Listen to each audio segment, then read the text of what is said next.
Hi, I'm Denise, host of the Working Moms Redefined podcast. Let's join together as we lessen the hold of mom guilt in our lives, thrive in our careers, and raise great kids.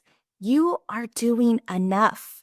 Let us boost your confidence today on this episode of the Working Moms Redefined podcast.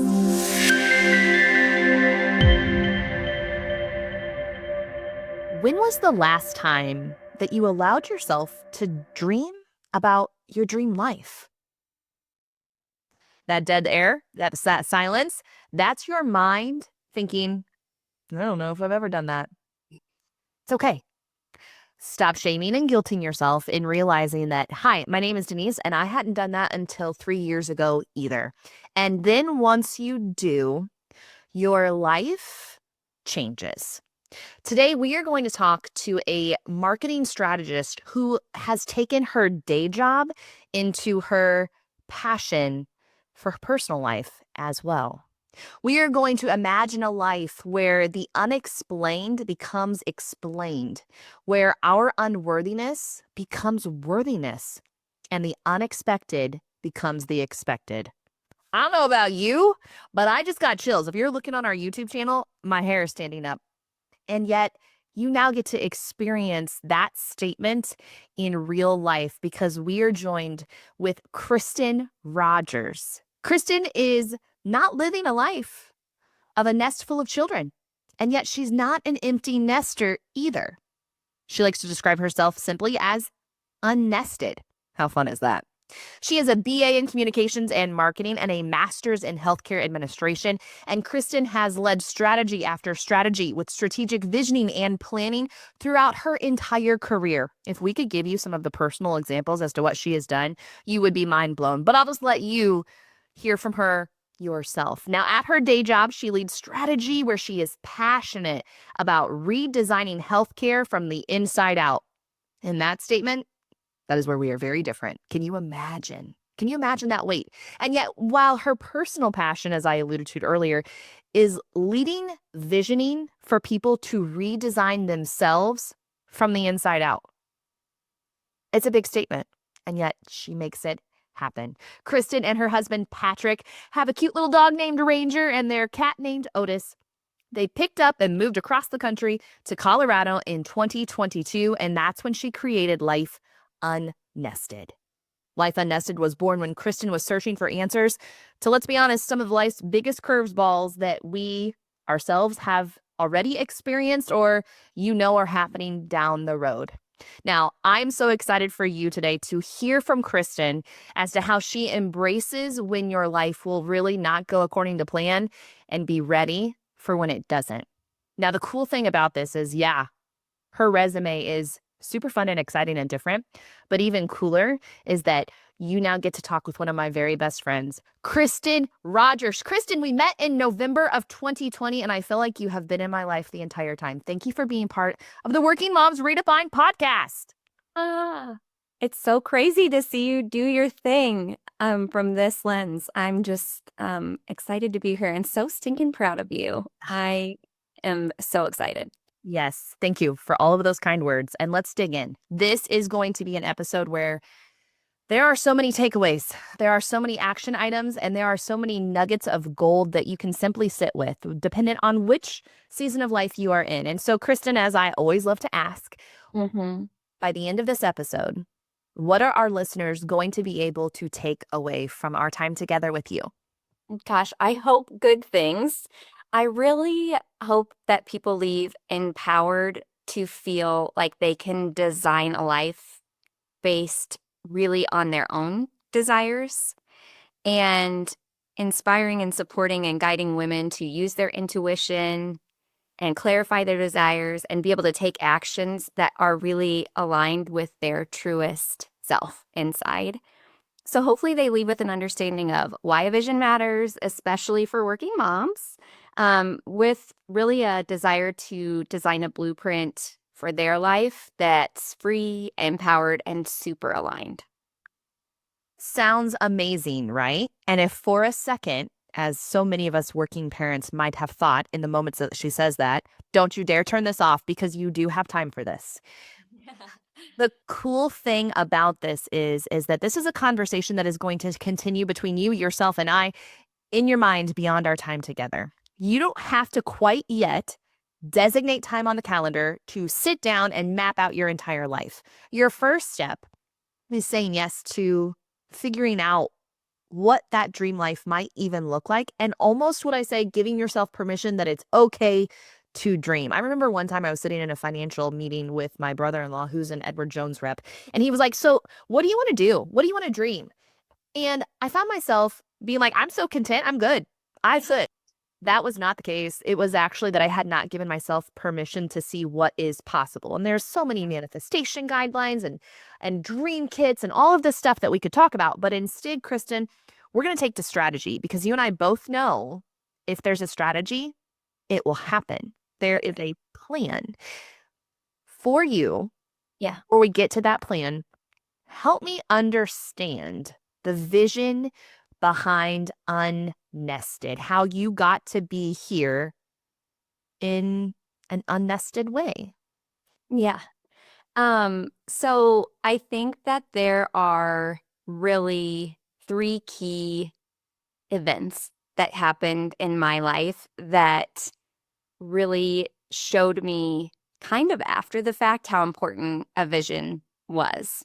I didn't necessarily realize out front that it was so important, but after things happened, I realized it. So, um, I will kind of start with UnNested, which is a little off plan here, but just being this person that my entire life wanted to be a mom. From being a little girl, there are nothing but photos of me with my baby dolls. And whenever there were babies around, I would run to those babies and pick them up, like carry them around at birthday parties or family weddings. Like I was the one holding the children. So it never occurred to me that I would be a person who could not have children.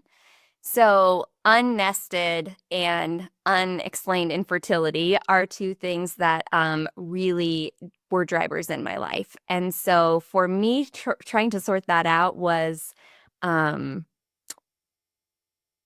what my life was supposed to look like and what it would mean to be a mom and have a family and raise children and then being super committed to that and going through various journeys of infertility treatment and looking into adoption and all of these things, and then getting this diagnosis of unexplained infertility, which in some ways is so great, right? Because there's no reason, but then in some ways is so awful because there's no reason. Like, and it's so difficult. So you keep trying and you're really committed. And so your life as a woman who's going through infertility is a whole another topic I could go on and on about, but it truly is a series of days in the month. And you live and die by those days. You do certain things on day one, certain things on day, 15, certain your life is really, based around that. So giving up that path and looking into something else and believing that I was meant for more and that I still had inherent value as a woman, even if I wasn't a mom, really led me to UnNested. It led me to this place that's like, acknowledging I don't fit. I don't fit in the path of most of my friends like you who are raising these beautiful children who I adore and who are like my little nieces and nephews. And I don't really fit into the club of people who maybe don't choose to have children. That's just not the path for their life. But I sort of am in this space of don't really have a nest. I'm not an empty nester, so I'm just unnested. And that's really where that was born from. Two thoughts come to mind listening to you share that. When she says that she has always loved children, she has always loved children to the point where when Kristen and I will Marco Polo, Sydney will say, if Hudson will say, "Who's mommy talking to?" Sydney will go, "Oh, that's Kristen." And then Hudson goes, "Oh, she's in Colorado." Like there is a relationship that happens because of the love that you provide. So although you might be unnested, Yes. you make them feel like they have a nest. I Mm. love that thought process because you're like a little baby birdie with all your birds, right? Like I, little nest. I am a godmama to lots of babies. I definitely, my nieces and nephews, I tell them this all the time. Like they are my babies. They are our babies. Because of course, this isn't just my story. This is my husband's story as well. And just a path of our life that we didn't really see coming. But I had put a vision together for my life in other areas, outside of just being a mom, even though that was one big part. And I think that just, brings us back to how did a vision get me through in that really difficult season, particularly when we really had to make the decision to call it. Like we are at a stage in our life where we are not going to be parents. And holy cats, that's a big undertaking as a couple, as individuals, and just in that season of your life. And I think I have so much peace with it now. I like how you added the now, because that's a piece that so many of us possibly struggle with, whether it's unexplained infertility or unanswered questions like we're going to talk about later. And yet, another in the mix that while you were that little girl holding babies, carrying them around, there's another dynamic of unmarried. Tell me Yes. more. Yes. So, my incredible husband is not my first husband. I married someone who I was with from a very young age, and was about 30 years old when I really chose myself and made the decision to get a divorce. And that is actually not what defined me at all, and not why unmarried is on this list of things, because I really have so peacefully closed that chapter of my life. We were just two people who did the very best that we could for each other, and we just weren't right for each other. But coming out of that, I spent a lot of time thinking about who is the right person for me and how do I need to change myself to be the right person for that person. Does that make sense? So I sort of wrote a list. I didn't sort of. I wrote a list. It had about 17 things on it, that I really had thoughtfully and prayerfully looked at for a while of, what does this person look like? What are the things they love to do? How do they love me? It was things like they're not afraid to dance with me in our living room when a good song comes on and we're home on a Saturday night. It was things like they will love my family hard and they will realize how fortunate they are to be a part of my family. And I really wasn't actively seeking a partner for a long time, but I had felt pretty alone for a long time. And that list just made it so easy. Like I didn't realize it at the time, but I was building the vision for what my future partner would be. And it helped me understand who to say no to. So when people were trying to set me up with people or things were happening, it was just an easy no, because I was like, they don't fit the list. Like, you know, granted, I knew nobody was going to fit it perfectly, but at the end of the day, I had this list. And so not only did it change the perspective on my partner, but it also changed my perspective on myself. And it changed the way that I walked into my relationship and then my marriage with my husband, Patrick, because I'm a lot more understanding. I think that sometimes the things that I want, I don't communicate effectively, or, not putting fail points in of things like if he doesn't do this today, it's more like, well, I'm going to ensure that he knows that this is something that's important to me today, so things like that that just really changed my perspective on not only my partner, but on who I was going to be as a partner. Mm. I like how you shift that in that it's not a checklist and that no one is ever going to ultimately check every item because it's not theirs to do. And yet you had a guideline as for what were your non-negotiables? What were some things that you were not going to allow or not allow in the relationship? It's a guide, it's a guideline, which so Yeah. many of us need as we continue sharing where UnNested came from to be able to say, now let's go do it for you.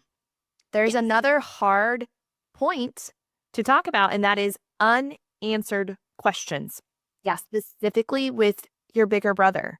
And we're talking about I am statements and how your vision, I am an exceptional wife, came from the divorce of unmarried, how I am meant for more came from unexplained infertility. And we'll get down those I am statements and the creation behind that in just a little bit.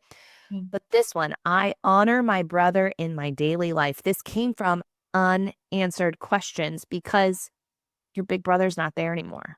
Yeah. It was really the unexpected passing of my brother, and the corresponding unanswered questions. I think that when you watch someone else go through grief, you know that they've lost someone and that that must be awful. And I had lost grandparents and things like that, but nothing at all in this world could hold a candle to losing my brother. He was the oldest of the four of us. We are four very close siblings. People came up to us at his funeral and were like, I can't believe this is happening to the Davises. Like, you guys loved each other so much. They were people who hung out with us growing up. People wanted to be at our house. We just really had very special bonds as siblings. And so to lose him unexpectedly and have so many questions, for myself, could I have done more? For all of the things that come from that, it would have been very easy to dwell on the unanswered questions. It would be very easy to ask myself in this unexpected loss, like, I should have expected this. I should have. It's so easy with sudden illness to have those questions, particularly with someone you love. So, this did not happen overnight. This version of where I am today with my grief did not happen overnight. This is, of all the grief I've had between these three topics, it is certainly the one that I still wrestle with the most to this day. But I did make an active decision in my visioning process to update my vision statements to I honor my brother in my daily life, so that I could focus on living for him and not focus on living with the massive hole that was in my life because he was gone. And that got easier as time went on. But because I had that kind of continuous message playing in the back of my head that, like, I honor my brother in my daily life. If I go to a concert, music is something he loves so much. I take in every single second of that concert. And I try to see it through his eyes of, like, what would he be sitting next to me saying? He'd be like, oh, Chris, look at the bass player. Like, he would be so present in that because music is huge in our family anyway, but was such a huge part of his life. So yeah, I honor my brother in my daily life because the unanswered questions that I have would have eaten me alive otherwise. It's a choice to look at things in a positive light, and you're choosing to do so by continually reminding yourself in these statements, and then you're living it out. So honoring him is really he gets to live through you in those moments, and it's so darn beautiful. And now you know the why. I don't know about you, listener, but like whenever I know the why, it helps me better understand the how. Those are the uns. And we're going to call this out from the very beginning. And I know that Kristen won't mind this in the least. We've heard how she's unnested. She does not have children. She's an aunt. She's a loving so many titles, and yet she's not a mom, right? So what am I doing here on this Working Moms podcast? Why are you here? And yet Kristen said such a great question not too long ago. She goes, can you imagine if more people were able to surround themselves with more people that are different and offer different perspectives? And I said, I would love that idea. Let's join the podcast. So she's here because what might a woman who has no children, why might that person be the exact woman so many of us, myself included, need to help us moms find the vision? Yeah. It is a question I asked myself, like, what could I be put in this position for? What could I be given this opportunity for? Because like you, I don't take that for granted. But it is because I'm allowed that space. I'm allowed to vision and be and exist in a different space because I don't have children.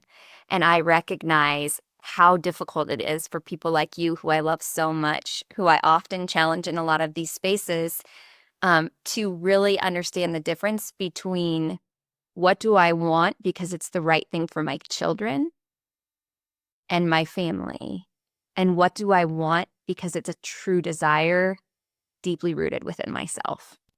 It's difficult, right? It's difficult to get people even able to strip away the layers and layers of responsibility that you have to other people when you are a parent, particularly a working parent who is constantly trying to balance that scale of being a mom and being great at their job, or the responsibility of being, the breadwinner, as a lot of moms are now, which is not really the societal norm that we were raised on. And so there's just so much pressure in all of that.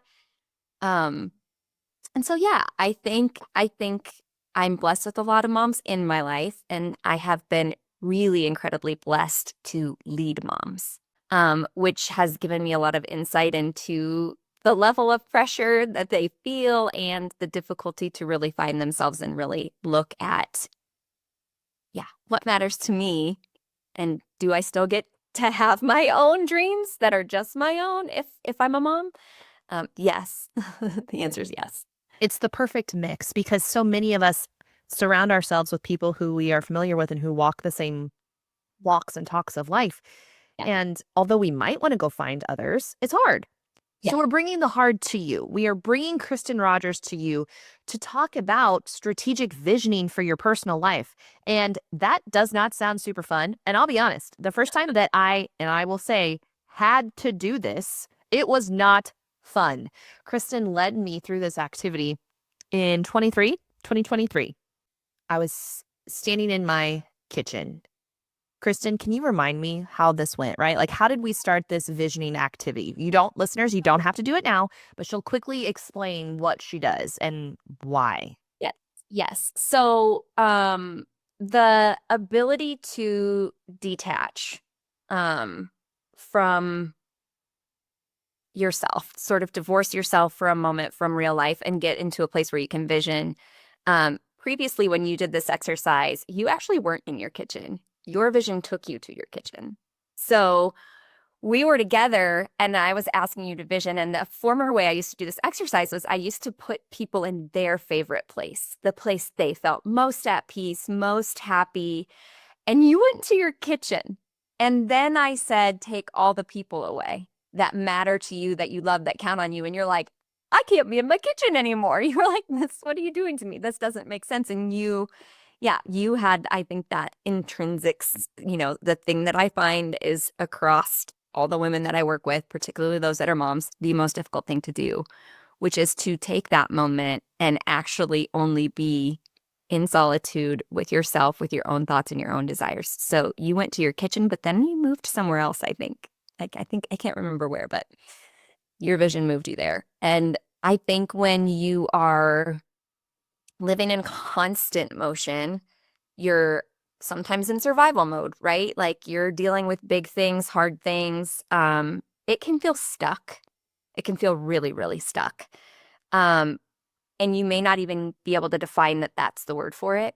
There's probably a restlessness in you that you're trying to sort out. It's just sort of this unsteady little restlessness of like, where you then start to internalize and ask yourself, well, maybe it's because I'm not doing enough for this child, or it's because I had this, gosh darn it, this thing happened with, our school, getting ready for school this morning, or I'm going to miss a practice because I have this work thing.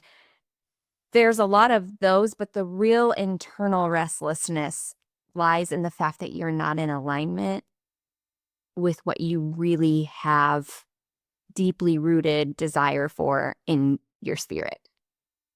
Does that make sense? So high level. Like, and yet it's not, right? You think a strategic visioning, I can't do that. I don't know how to do that. Yes, you can. Yeah. It's getting through the stuckness. It's really a compass. And I think what people mistake, a vision isn't a strategic plan. Those are two very different things. A vision is your true north. It's telling you what you get to say yes to so that you don't constantly have to focus on what I have to say no to because I have this on my plate. It's moving it from I have to say no because we have these 12 things to I got to say yes to these 12 things because I know that those things are in alignment with the vision I have for myself. It isn't on a plan somewhere or in a checklist. It's not a pass fail. It's just a clear path for you to say, yeah, that's in alignment with what I really want for myself. Thank you for explaining the difference. When I think about alignment on a vision, I love to think about identifying my values. And we talk about that in one of the episodes with Julie Bull as to how to find those values. I personally did it with like those John Maxwell leadership cards, and I took out some things and we did it together. Yeah. And then sometimes I go off of how it makes me feel. Once I've identified what my values are, right? Family is priority one, and then exceptional experiences. And previously for me, it used to be providing exceptional experiences. It's kind of shifted because, yes, I will always strive for providing exceptional experiences. And yet, hey, it's okay for me to have exceptional experiences too, Yeah. right? And so I look at my calendar and I say, well, how's that gonna make me feel? Like I have a non-negotiable. I can be gone from bedtime. I can miss bedtime once a week. Is it because Jeremy says I have to be home? Is it because the kids want to make sure that I'm home to put them to bed? I mean, it could be any of those things. They don't get a say in that. I do. Yeah. I know that I feel most in alignment towards my vision, whatever that statement might be, that I am home more often than I am not. And so, yes, it's important to give back to the community by maybe going to a night meeting. Yes, it's important to spend time with your girlfriends or your family or your best friends and, those types of things. But for me, it's once a week. I get to choose one of those once a week. And we talk about that with the kids. The exercise, when we actually go towards finding your vision, Yeah. Yeah. take me through some of the tactics to get a vision brewing in someone's mind. Yes. It sounds hokey a little bit at first, right? But I've done this with companies, I've done this with individuals, and I'm telling you, it is the truest and most pure way to get people to really think about, um, you know, understanding where you want to be 10 years from now and having a willingness to dream really big and not be afraid to name and claim something 10 years from now that you maybe you feel unworthy of. We're taking the un out. I want you to feel worthy of that. And I want you to be able to get to that place by removing everything else from your mind. And so, what I do is walk through this exercise of taking people to the beach. And we go to the beach because most people see the beach as a symbolism of solitude, but it is also a really peaceful place. And it is just happens to work out really well for this exercise where, we bring everybody to the beach with us in this exercise. We bring everything to the beach with us in this exercise. We bring our children and our families and our spouses and our neighbors and friends and our church communities and everything that we have a responsibility to, a passion for that fills our life and our days. And so for everybody, that looks a little different. So the exercise really just inspires people to think through what's coming to the beach with you. And as it turns out in this exercise, it's really easy to get all those people and things there. So you get down to the beach, and then I invite them to take their foot, put all those people and things in a circle, and draw a circle in the sand around those people. And then we take a walk down the beach. And pretty soon we get to a place where we've taken away all the noise. And there's no people on the beach, there's no buildings. We're just out on that peninsula all the way to the end on the water. And that is where the prompting questions come in. And then we just really start to pull back until we can add those people back in. But it really is an exercise to allow women to get to a place where they can be reminded that they have desires that are all their own, that really matter to them. And that's where we open up the beautiful can of worms that is, okay, now we know we can claim these things and we can talk through them. And then we get to redefining what success looks like. Because apart from that circle, your success is all your own, and you're allowed to redefine that. And you're allowed to do that in a way that you don't have to feel guilty about. Because as soon as you're in tune to your own self and you're aligned with those things, and your dreams are being filled up to your most innermost self, the person you're going to show up as to everybody else when you walk to that circle and you remove the line and you embrace all the people and things that are in your life is going to be all the better for it.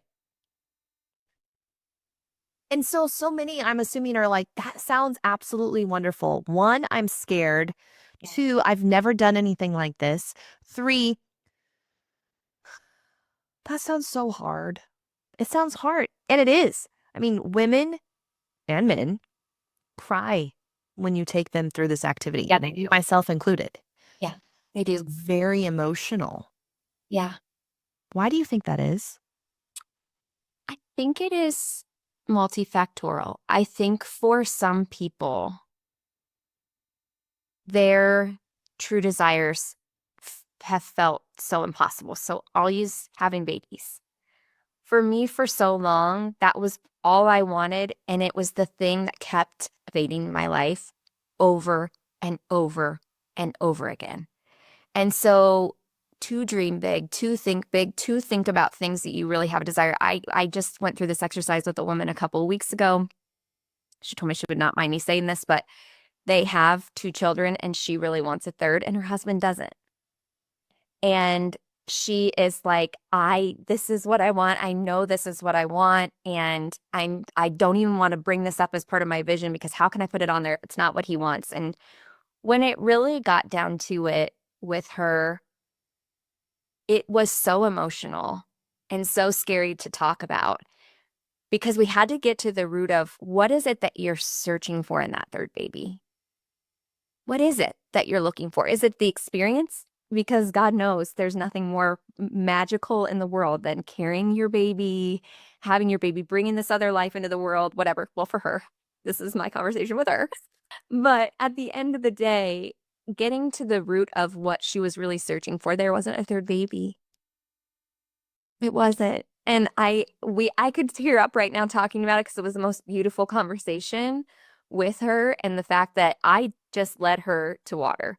You know, she had to take the drink. She had to really sort it out. She was like, you just asked me some questions that made me realize I was looking for something there that really had nothing to do with that third baby. And it was freeing, but that is hard stuff to walk towards. And you really have to have the right guide. So I would say that'd be the call out. I would not recommend just having this conversation with anybody because, you know, having somebody who's done it enough and understands enough to where you're walking into some territory. I've done it with people at work in old teams that I used to lead that also brought tears. And some of it was just taking a moment to pause to actually think about yourself. Somebody hadn't done it in a really long time. They'd just been so busy taking care of other sick parents, patients, and the work that they did as nurses. Like, it can be tough, but it is so worth it. That was beautiful. And I think I would, if anybody else is listening like I am and so intently and thinking, I want to know what she found instead of the third baby, but we're not going to do that. That is a breach of privacy. And so take that out of your mind. And right now you can be thinking, dang it, just remove it and keep listening. Because at the same time, the reason that you're asking that for yourself is because what's your third baby? 100%. That is exactly it. And like, yeah, it's hard to imagine in a little snippet of what this exercise looks like, what this really is, right? This is an intensive, 4 hours is what I usually typically will spend with someone who wants to do it all at once. Some people don't, and we just do it in baby steps. But I think that taking from this understanding that what you're going to get is a really clear understanding of what matters to you in a different way than you think about it ordinarily going through your day to day. So the people I encourage it for are people who are in that restless moment, or who find themselves worrying about the future. So all of us. Being able to live in the present, it's like, and then I think what it breeds is the ability to be in the present and be really at peace with it because you're not worried about the future as much.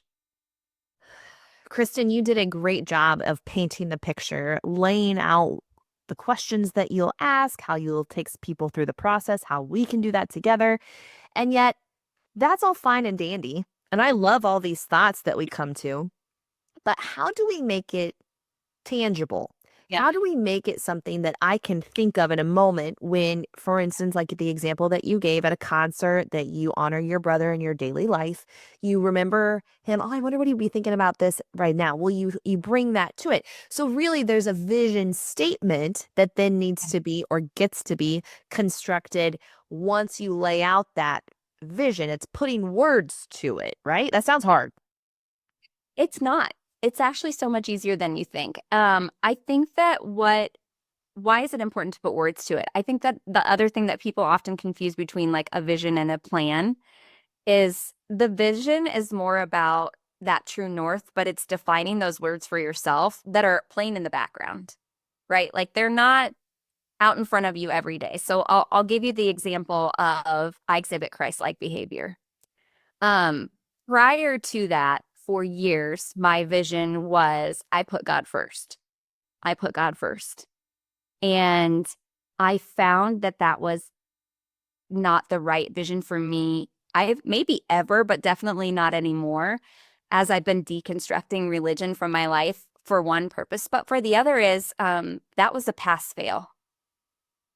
Like that was something that I was holding a barometer up to myself and saying, did I pass that today or didn't I? I didn't really put God first today because of X and Y. And I've been really growing, I think, as a human being. And so in 2023, post going through a difficult career transition, I found myself focusing a lot on decisions I had made during that time when I was in my previous career, or conversations I'd had, or things that I didn't love about myself.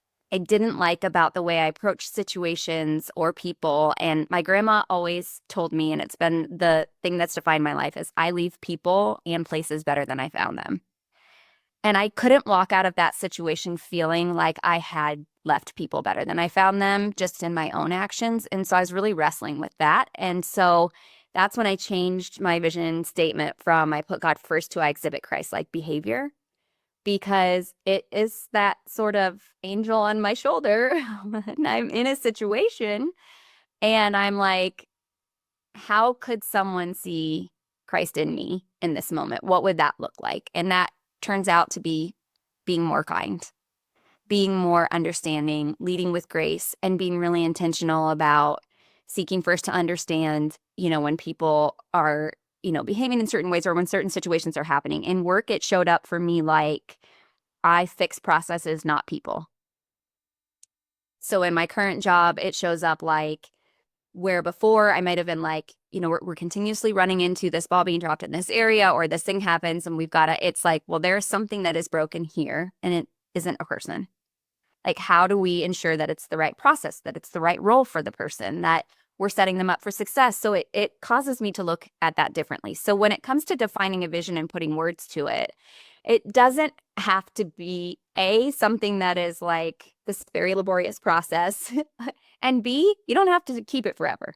It may change and evolve over time. So I think the second thing is when you have something like that, and just this quick, easy way to sort of reference what matters to you and your vision, you know what to say yes to, and you get very comfortable with no being a complete sentence because you feel so good about why you're saying no. It doesn't align. It doesn't align, and it's okay for me to say no to that.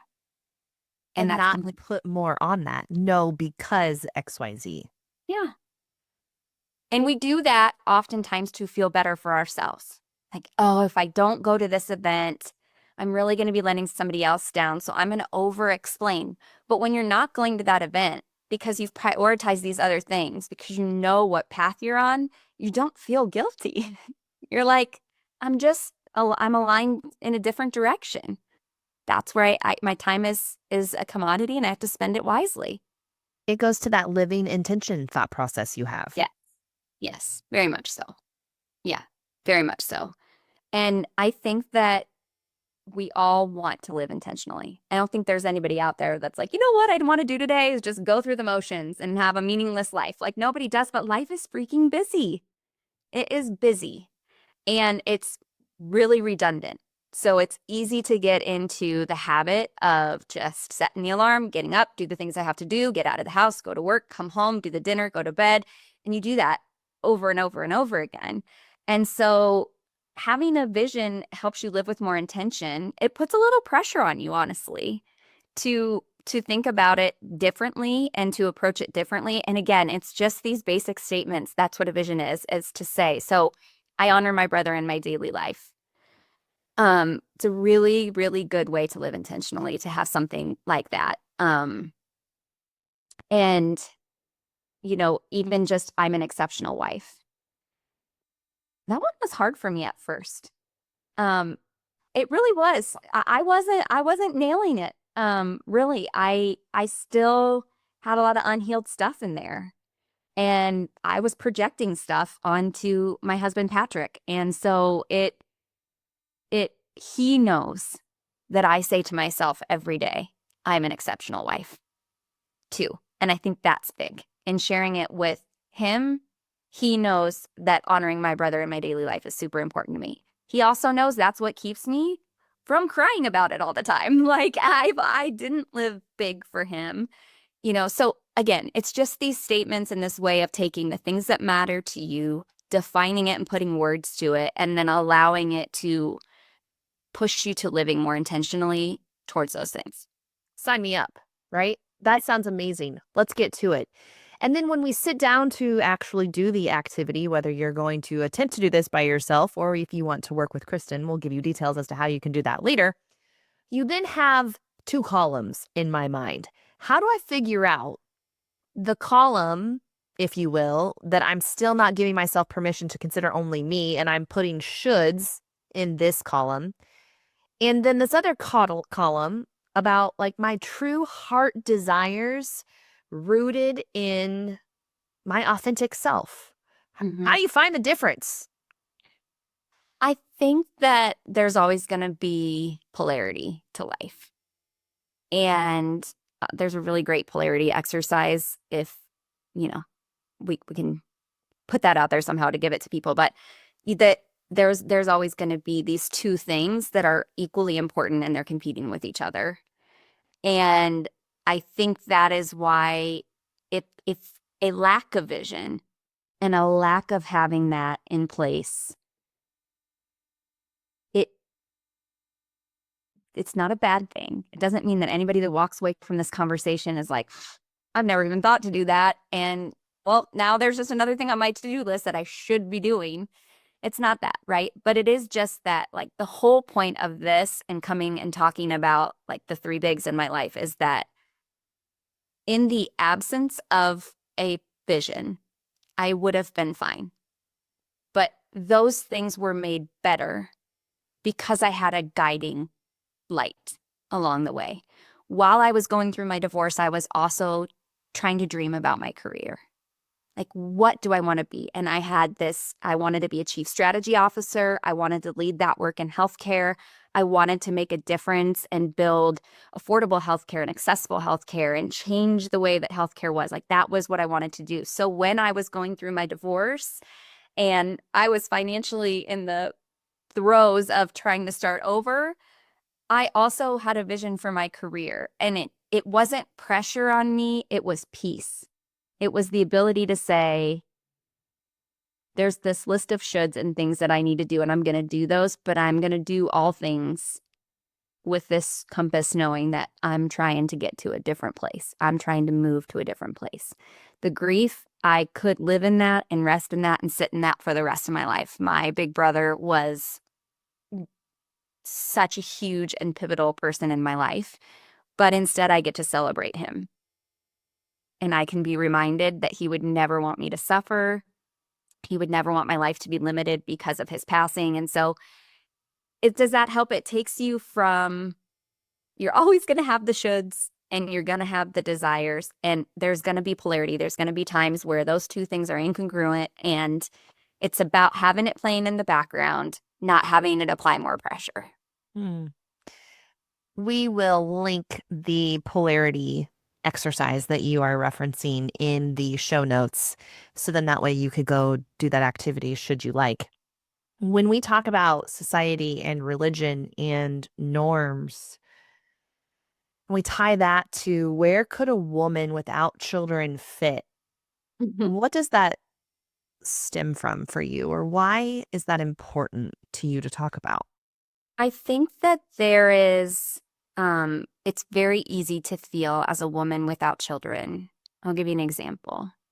Every meeting you go to is tell us about yourself. And it is inevitably people saying, I'm so and so, I've been here for this long, and I have 3 kids, and that's where I spend my time. And then it gets to you, and you're like, I'm so and so. And so at the end of the day, there is this sort of underlayment of like societal expectations, your religious expectations, the norms of being a mom.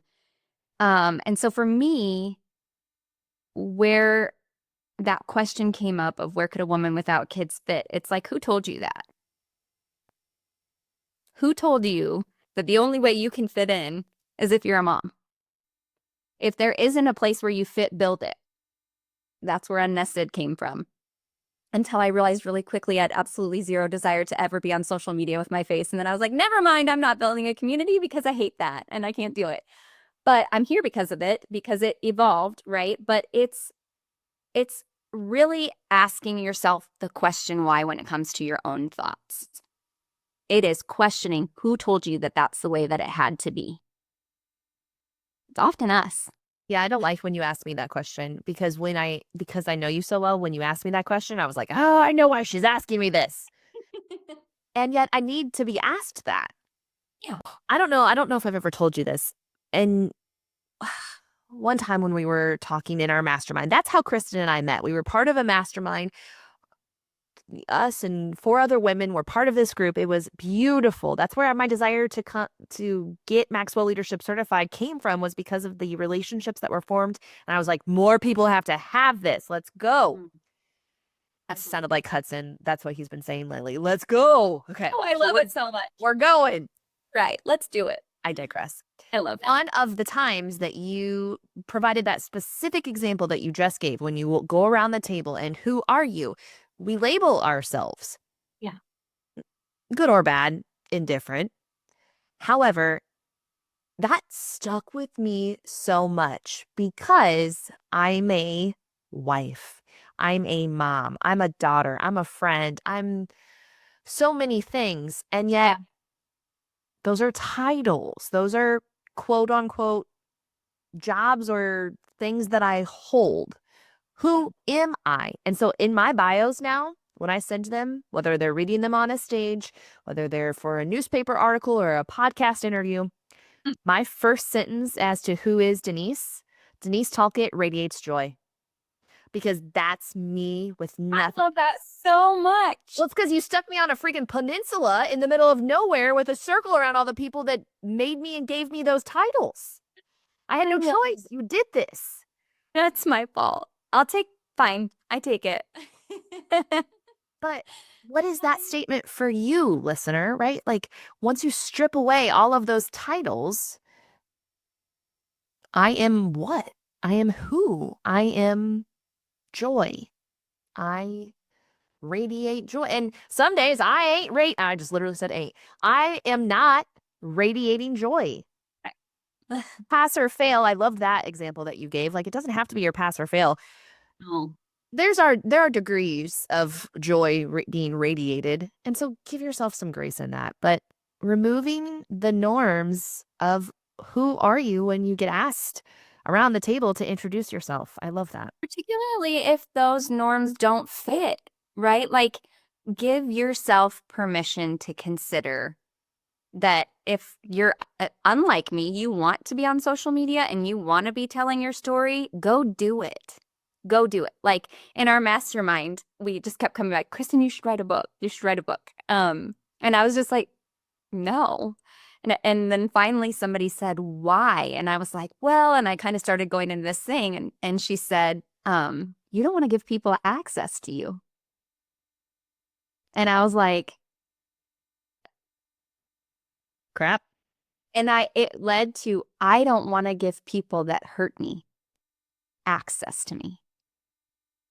And why is that? And like really getting down to the root of how is that holding me back? That's why I'm here today, because I've overcome that in a way that is like, look, people make mistakes. People treat you poorly. You treat people poorly. Things happen. Your ability to get beyond that is the key to the rest of your life. Like, you cannot let those things. There are bigger things that have happened to me than some of these three things, but they are not on this list. And I told you this before, because they don't define me. They happen, but they don't define me. And I have so much peace with them. And I think like running head on to big emotions and pain, on the other side of that is your truest self. Like, if you can just walk right in and accept accountability and see things for what they are, like, it is life's biggest gift to be able to do that. And like that fits because that's where a lot of your shoulds come from. If you screwed it up in the past, you're going to be hell bent on not screwing it up in the future. And so you're going to put sort of weird, parameters in your life because of it. Around that same mastermind table, I think our group facilitator even said, Denise, you should start a podcast. My instant answer was no, absolutely not. It was because that example that you just gave, I was a selfish person then, and I was afraid that if I went back into some sort of radio industry field that is, podcast stemmed from that my heart would go back to the 23-year-old that said, look at me, I can't wait to be seen and heard. Where it's like, you know what? I am not that person anymore. My heart is all about how can I make life more fulfilling. The whole concept of Working Moms Redefined was built on that. And that was the fear underlying all of it. But because we don't evaluate and we don't give ourselves necessarily space or time to look at what is rooted in our authentic self, we don't allow ourselves to find those little tidbits, if you will. Give yourself permission to promote yourself. No, I don't mean promote yourself. I know exactly where your head just went. I should have known before I said it where your head was going to go. That is not what I meant. I meant if you are in a station in life where you're in this role and you're looking for the next one, like sometimes our humbleness and stuff gets in the way and we don't give ourselves permission to promote ourselves to that next level, to think of ourselves in that next place. That's what I mean. I knew you were going to go there. I should have thought about that. But that 10 years down the road, looking at where you want your life to be is giving yourself permission to promote yourself from where you are at today to where the next position in life you're going to be. And I think sometimes those shoulds hold us back from getting there. Can we change the word promote to elevate? I think that'll help my brain. Go for it. Okay, see, words matter. Yeah, words have power. Speaking of words, what happens when restlessness and a lack of vision connect or compete or live in the same space? Yeah. So a lack of vision may not cause restlessness, but it can cause you to be stuck in it. So I think that there is this feeling where restlessness can be, I don't know if everybody would call it restlessness, right? Some people might say stuck. They might say empty. They might say other words around it, but restlessness is a symptom of unused potential. Say that again. Restlessness is a symptom of unused potential. That's really good. I see your brain working. That's what it was for me too. Very much an aha moment. Very much an aha moment for me. Very much. And I think that it is, there's an internal tension that happens when you have a desire for more, but you don't know what more is. So you're trying to sort it out in, it might just be like, am I in the right job? Am I doing the right things in my work? Am I doing, am I doing the right things for my children? Should they be in all these activities and travel leagues? All the other kids are in these things, my kids aren't. Like there is the comparison there, but there's a sign that your values or interests or talents are underutilized and restlessness. And I'm sure this is going to shock everybody listening, but I think the solution to that is vision. I think the solution to restlessness is vision. And I think that based on my own experiences, but also experiences that I have seen with other people once they've put a vision together, I've seen it in you, right? Like, you know, talking about things that you want to do or dreams that you have. In the beginning, it was uncomfy to talk about, setting up your business in a way that promotes you, if I can say this. You're probably going to cut that part out, but like, I'm like, Denise, like, people really are, you're magnetic to me, and the way that you lead people through change and through how do you show up as your best self? How do you communicate effectively? Like all of these things, but like not really naming and claiming what that was going to be, right? It doesn't stop you from moving, but it doesn't always move you forward in a way that you feel fits and is aligned. And so I think that's where restlessness comes from. Whenever I am, perfect example, all my career prior to this position, I led people. I have always, I absolutely, it has been the biggest gift of my life to lead the people that I have. I think in a lot of ways, that fulfilled that aspect of my life of not being able to have children, because I had these people that I could, love on and foster and grow. And I just also got super lucky with the people I led for the most part that were just really great people. But I don't lead people in this position that I'm in today. And there are times where I like look across the way to people who are leading their teams and doing these different things. And so I've had to realign where work fits in my life and where that is to what I really want for myself. And I want to do great work. I want to make a meaningful impact to healthcare. Those still remain true. And so just kind of having that true north keeps me tethered to that restlessness that I might feel there and channels it into something else. Like you still have influence on people. You can still have conversations with people you work with, Kristen, where they're stuck on something and they call me. Like I'm their phone a friend for resilience and for all of those things. I get to do it. It just looks different. And instead of being stuck there, I can see it for what it is. Does that make sense? I love it. We're going to get vulnerable here because not only are you going to share your vision, Yeah. Kristen, before today's episode, in the craziness that was this morning, I was like, you know what? I think I have my vision sheet from the first time that you and I did it. I found it. It is, I laminated it because I remember that one time when I pulled it out and you were like, I can't believe that you allow it to look like that. And I was like, I know, I just carry it everywhere. And the edges were fringed and whatever. It was rolled up. So this one is from 2024. If you're watching on our YouTube channel, you can see. So we'll go over that. And then I brought this year's too. Oh, that makes me so happy. Yeah, so we'll talk about that. But you've already shared with us, and I'm so glad that you have your top three, right? I exhibit Christ-like behavior. I am an exceptional wife. I honor my brave brother in my daily life. And that all comes from a theme. Go ahead and share. Yeah. So we've talked a lot about the I am statements. I will fully acknowledge the fact that I got that from Rachel Hollis back in the day on the last 90 days. The way that she had you design a vision, you put I am statements to it. I have fully retired from hustle culture. So I no longer subscribe to that version of it, but I have an adaptation that really works for me. So what I was able to get to are like the big things that really embody the values and the dreams that I have for my life. And they are rooted in faith, in family, in financials, in mental and physical well-being, and in living really big. Those are the things that if I really am asking myself, we're getting ready to plan a vacation. Like, does it fit? Does that fit? Like, where we're spending our time, where we're spending our money, what we're doing, does it fit? Like, I know it sounds silly, but that is how I think of it now, very differently. So you got the first three.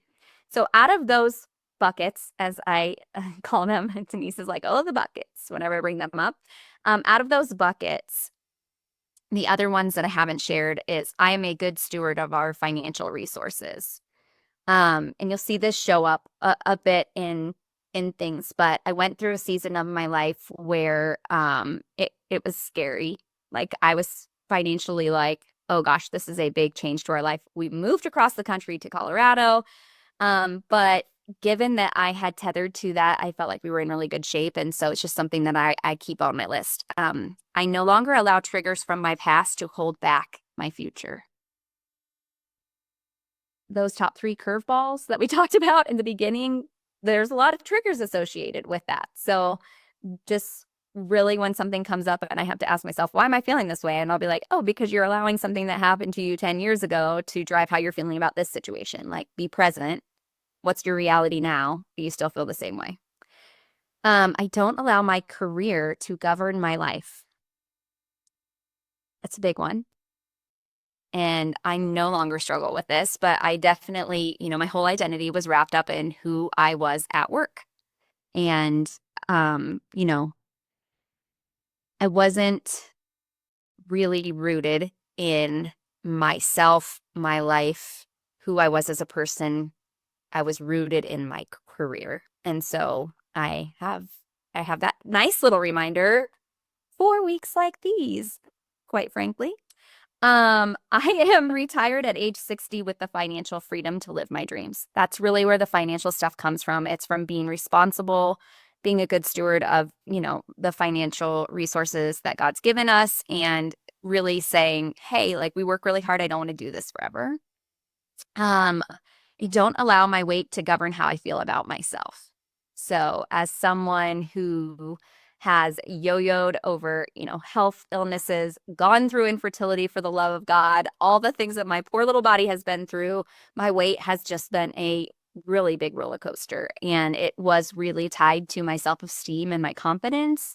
And so having this as a true north would be like, what the heck are you saying to yourself in the mirror? And does it fit with the vision that you have for yourself, for your life?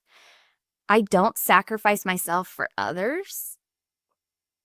Thank you, therapy, for this one. As a recovering people pleaser and codependent person, this was really big. Like, am I going to go do this thing because it will make someone else happy, even though I'm exhausted and don't feel like I can? I don't want to.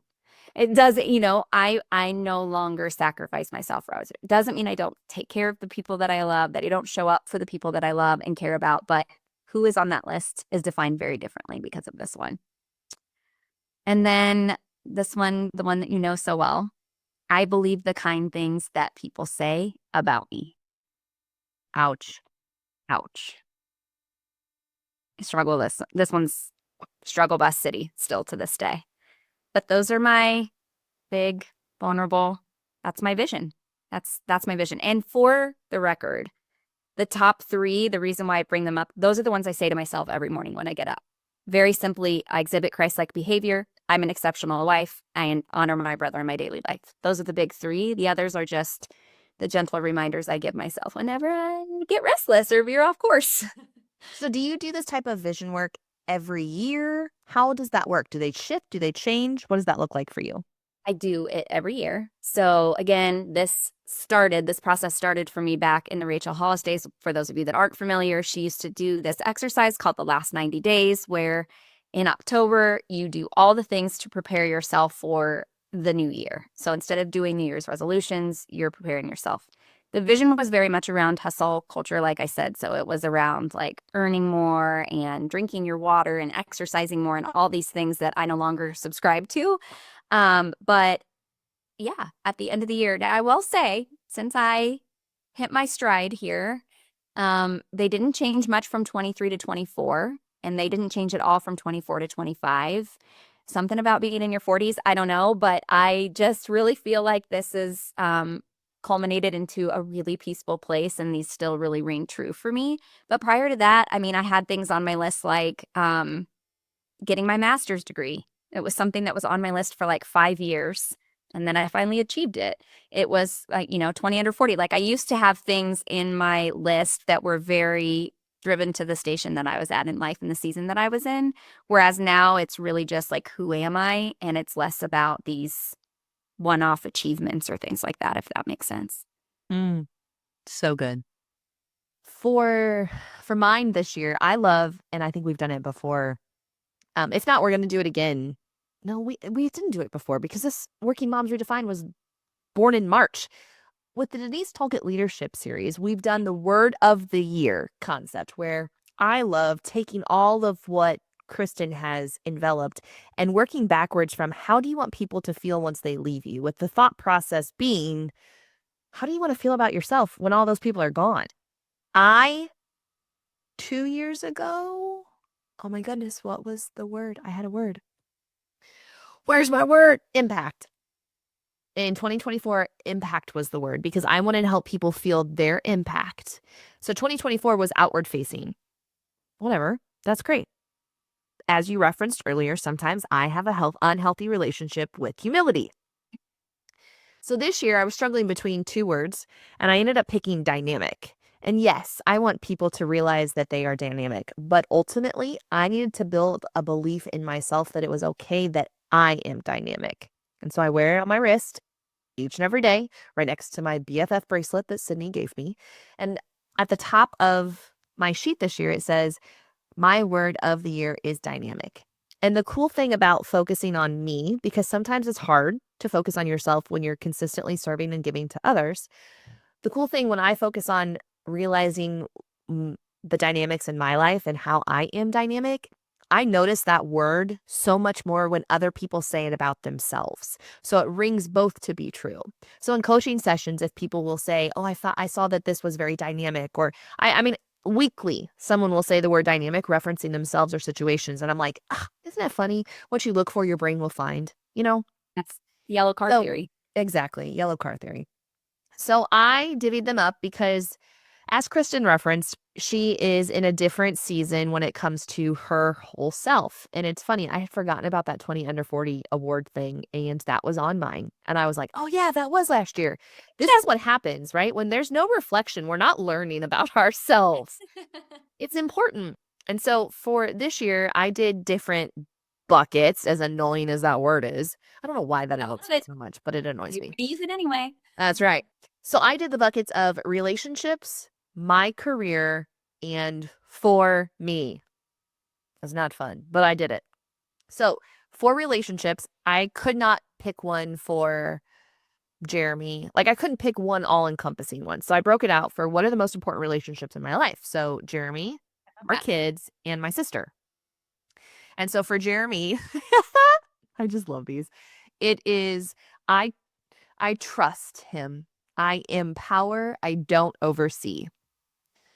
To the point now, because I am who I am and I will own it, I have a habit tracker. And so each month I write down what I did not oversee and I empowered him to do. Because December me is not going to remember what I did in January. So if I don't prove to myself that I did it, Yep.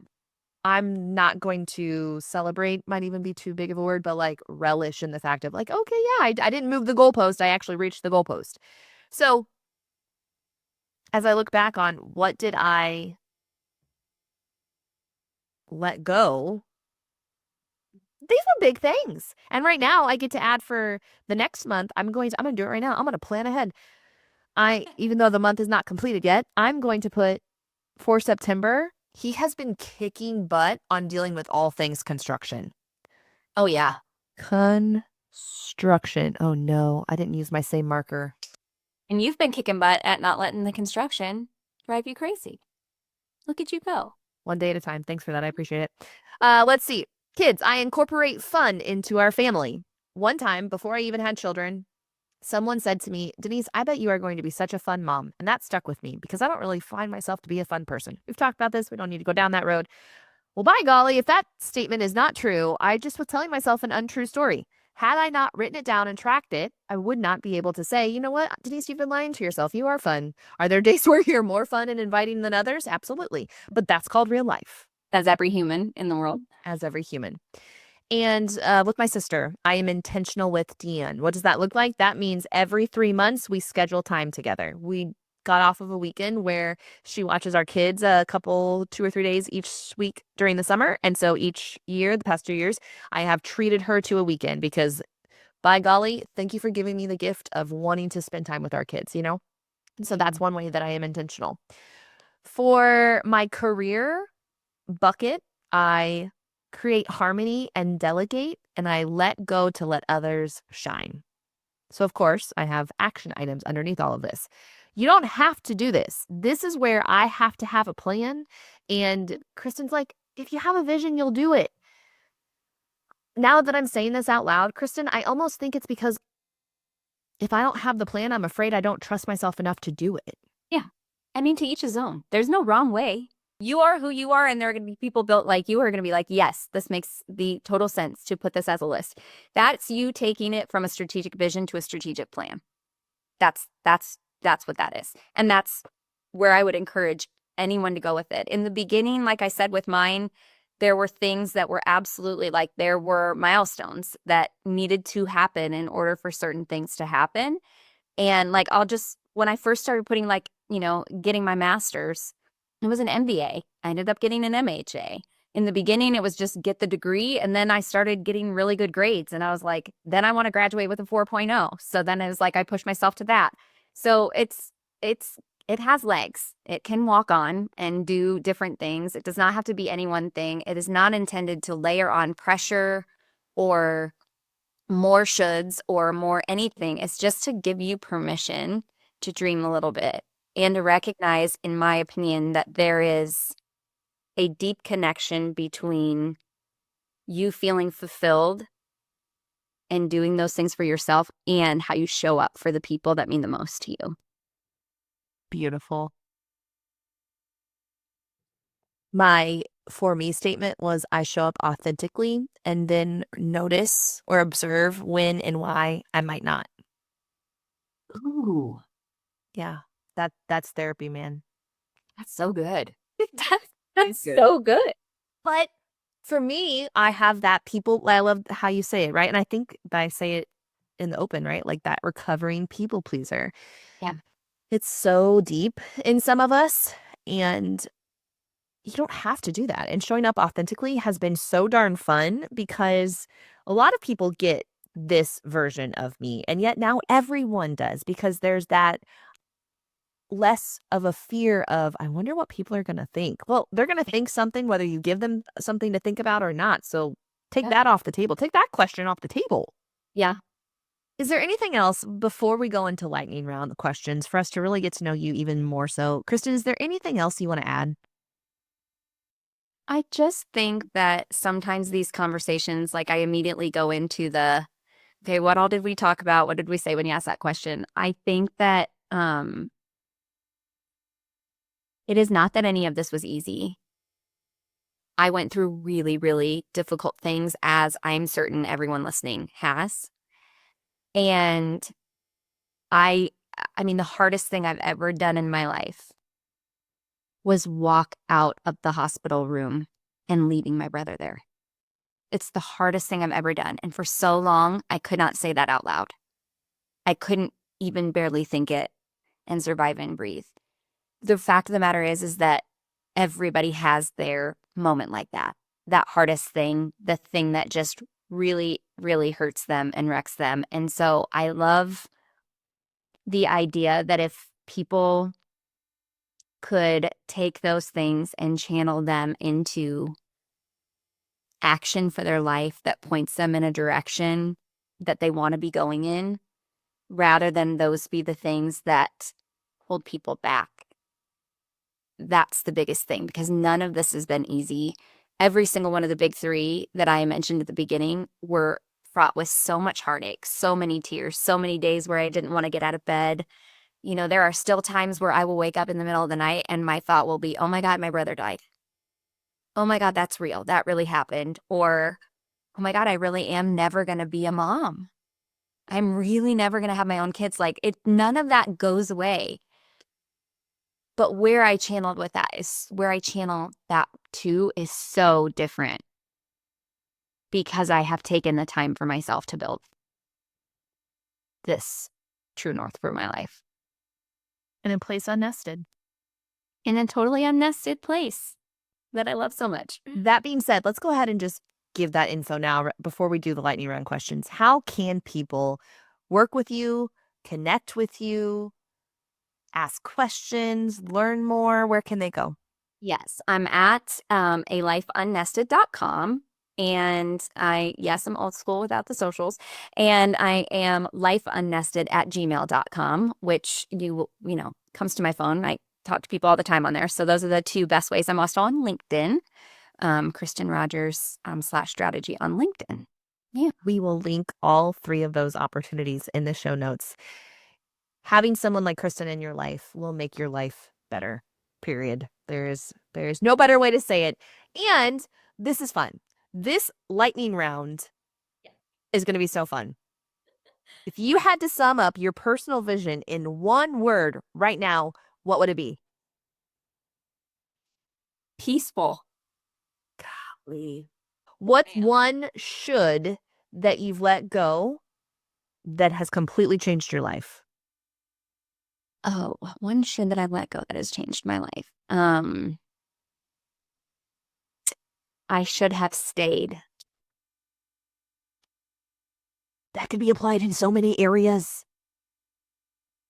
My hands just got sweaty. Morning ritual or evening routine? Which one? Neither. I have some things that I do, some habits that I do, but I have learned to be still and listen to my body.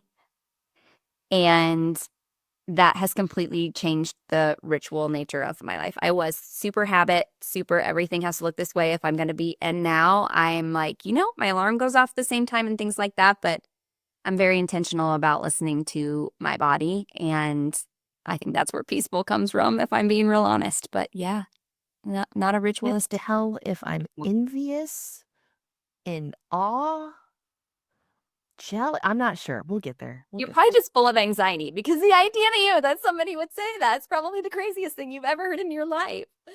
You might have actually nailed it.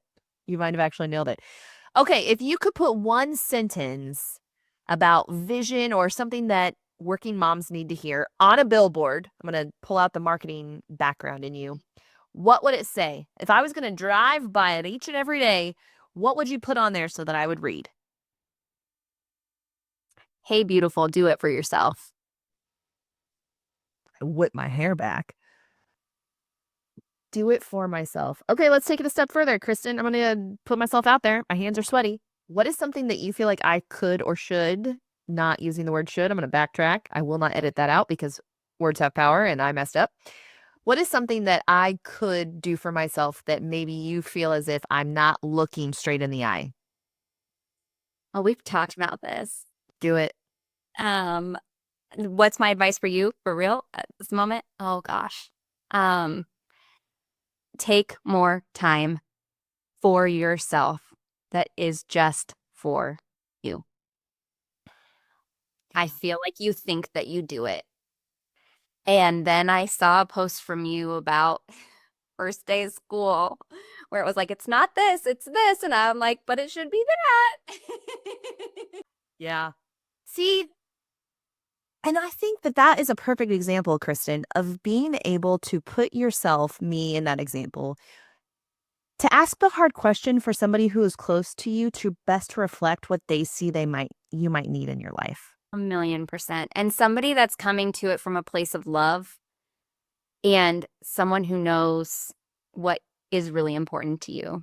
I think that, Brene Brown used to say, the power of vulnerability. She's who taught me about the power of vulnerability, but also the power of knowing where the right place to do that is.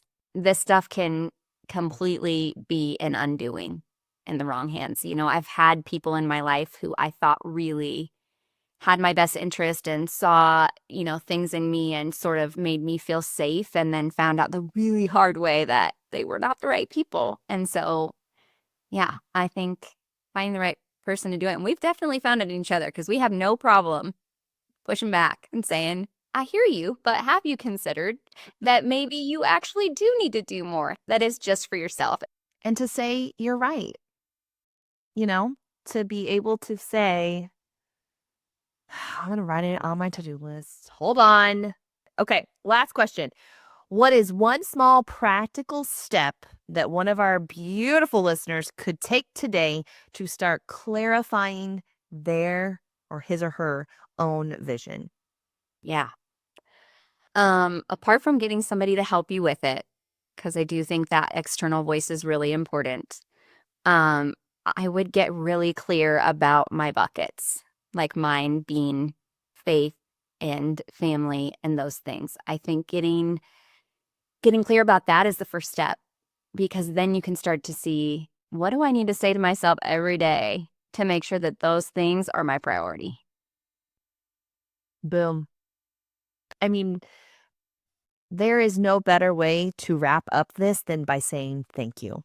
Thank you for giving us the gift of your expertise, your love, your knowledge, your passion, and your true desire to help us live a life of worthiness, of realizing that unnested isn't a bad thing, right? It's how do we dream? How do we explain the unexplained, transition our relationship with worthiness, and expect the unexpected? That is so darn awesome. And again, if you want to connect with Kristen, please do so. That will be your next perfect right step, is by visiting with her. You can connect with her in our show notes. But until then, we remind you that a lot of this stuff can be a lot, and yet it can be some of the exact things that you needed to hear. But it's all different. And some of us might consider it hard. But you know what I'm going to say. You know I'm going to say you can do hard things. So go do your hard thing.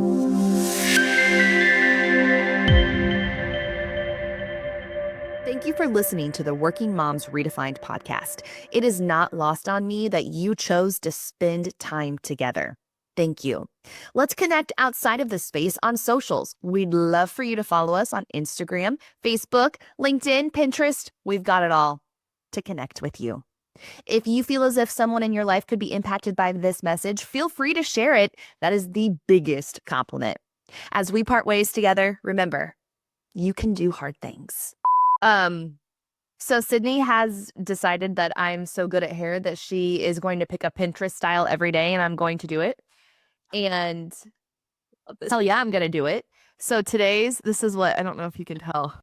Oh, you really are. Yeah, I'm good. I know what I'm doing. But look at that face. I love her so hard. I love her so hard. She The picture of you guys at that wedding was amazeballs. Oh, thank you. Just very authentic. Like Hudson, I'm not joking, probably spent 2 hours at that thing. 2 hours. This is my conversation with her. Never done it, can't speak to it. Looks hard.